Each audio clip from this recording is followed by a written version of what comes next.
আসসালামু আলাইকুম রহমতুল্লাহ। সবাইকে স্বাগত জানাই doctor Arif Homi and tips এর পক্ষ থেকে।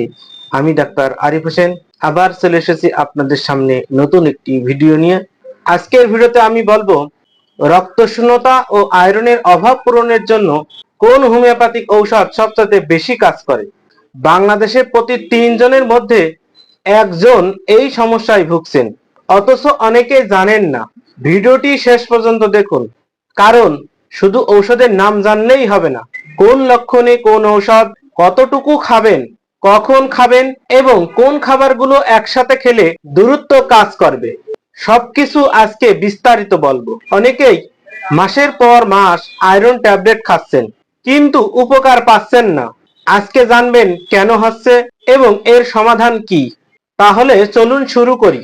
তার আগে আজকে আমার এই ভিডিওটি যারা নতুন দেখছেন তাদের উদ্দেশ্যে বলবো, আমি এখানে বিভিন্ন ধরনের রোগের সমস্যায় হোমিওপ্যাথিক চিকিৎসা এবং স্বাস্থ্য টিপস নিয়ে আলোচনা করে থাকি।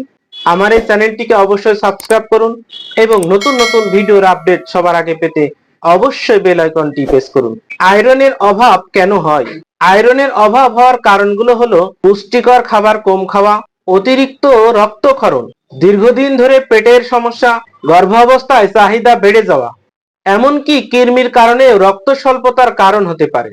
যাদের আয়রনের অভাব বেশি, মহিলাদের বিশেষ করে মাসিকের সময়, গর্ভবতী মায়েদের, ছোট শিশুদের, যারা মাংস কম খান এবং দীর্ঘদিন ধরে অসুখে ভোগা রোগীদের।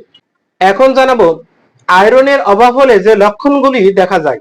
সারাক্ষণ দুর্বল ও ক্লান্ত লাগা, মুখ ও চোখ ফ্যাকাশে হয়ে যাওয়া, একটু পরিশ্রমেই হাঁপিয়ে যান, মাথা ঘোরা ও মাথা ব্যথা হয়, নখ ভঙ্গুর ও চুল পড়ে যায়, বুক ধড়ফড় করে ও খাবারের অরুচি দেখা যায়।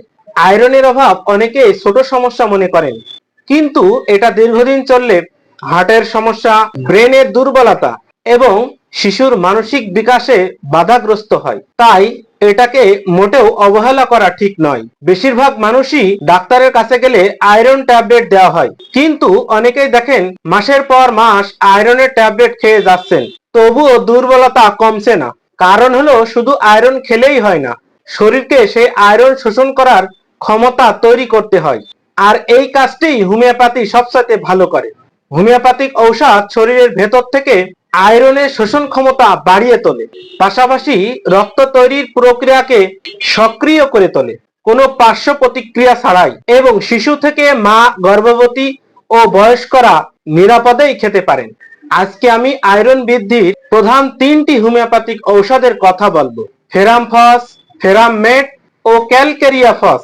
মনোযোগ দিয়ে লক্ষণগুলো শুনুন এবং আপনার সমস্যার সাথে মিলিয়ে নিন। আয়রন বৃদ্ধির প্রথম ঔষধটি হলো ফেরামফস। শরীর ফ্যাকাশে ও দুর্বল, সামান্য পরিশ্রমেই মুখ লাল হয়ে যায়, দ্রুত হৃদস্পন্দন ও বুক ধড়ফড় করে, মাথা ঘোরা ও মাথা ব্যথা। শিশুদের রক্ত শূন্যতায় সবচেয়ে বেশি কার্যকর। জ্বর জ্বর ভাব থাকে। আয়রনের অভাবে শরীর দুর্বল প্লাস মুখ ফ্যাকাশে এবং বুক ধড়ফড় করা, এই লক্ষণে ফেরামফস সবচেয়ে বেশি কাজ করে।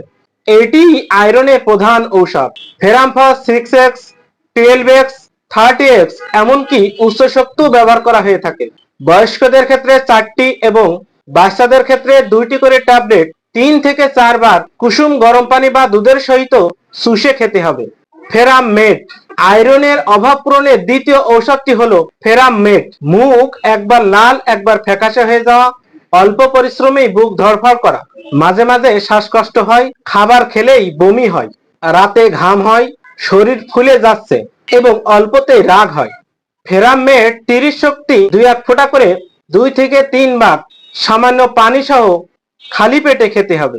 আয়রন বৃদ্ধির তৃতীয় ও শেষ ওষুধটি হলো ক্যালকেরিয়াফস। শিশুর বৃদ্ধি কম, হাড় দুর্বল ও দাঁত উঠতে দেরি হওয়া, রক্তশূন্যতার সাথে হাড়ে দুর্বলতা, ঠান্ডায় সব লক্ষণ বেড়ে যাওয়া, অর্থাৎ ঠান্ডা সহ্যই করতে পারে না, সারাক্ষণ ক্লান্ত ও অলস ভাব।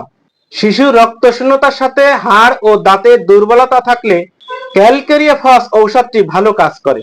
6x, 12x, 30x এমনকি উচ্চ শক্তিও দেওয়া হতে পারে। বয়স্কদের ক্ষেত্রে 4টা এবং বাচ্চাদের ক্ষেত্রে 2টা করে ট্যাবলেট কুসুম গরম পানি বা দুধের সহিত চুষে খেতে হবে। ঔষধ সেবনের নিয়ম বা কতদিন খেতে হবে। মনে রাখবেন, হোমিওপ্যাথিক ঔষধ একদিনে কাজ করে না, শরীরের ভেতর থেকে ঠিক করতে সময় লাগে, তাই ধৈর্য ধরে ঔষধ খেতে হবে। সমস্যা নতুন হলে 1 মাস এবং সমস্যা পুরাতন হলে 2 মাস। শিশুদের ক্ষেত্রে 45 দিন, গর্ভবতী নারীদের ক্ষেত্রে 30 দিন এই ঔষধ খেতে হবে। সম্পূর্ণ সুস্থ হলে বা সব লক্ষণ চলে গেলে প্লাস রক্ত পরীক্ষায় রক্ত শূন্যতা স্বাভাবিক হলে ঔষধ বন্ধ করতে হবে। তবে ভালো লাগলেও হঠাৎ ঔষধ বন্ধ করবেন না। কমপক্ষে 30 দিন আয়রনের এই ঔষধ খেতে হবে। আয়রনযুক্ত খাবার, ঔষধের পাশাপাশি এই খাবারগুলো অবশ্যই খাবেন। কলিজা, লাল মাংস, পালং শাক, কচু শাক, ডালিম ও খেজুর, কিশমিশ ও বাদাম, ডিমের কুসুম, ডাল ও সিমের বিচি। ভিটামিন সি যুক্ত খাবার যথা লেবু, আমলকি এইগুলো খেলে আয়রন শোষণ বাড়ে। আজকের ভিডিওতে আয়রনের অভাব পূরণের 3টি ঔষধের কথা জানালাম। ভিডিওটি উপকারী মনে হলে লাইক দিন, বন্ধুদেরকে এই ভিডিওটি শেয়ার করুন, কমেন্টে সমস্যার কথা জানান, উত্তর দেওয়ার চেষ্টা করব এবং আমার এই চ্যানেলটি অবশ্যই সাবস্ক্রাইব করুন।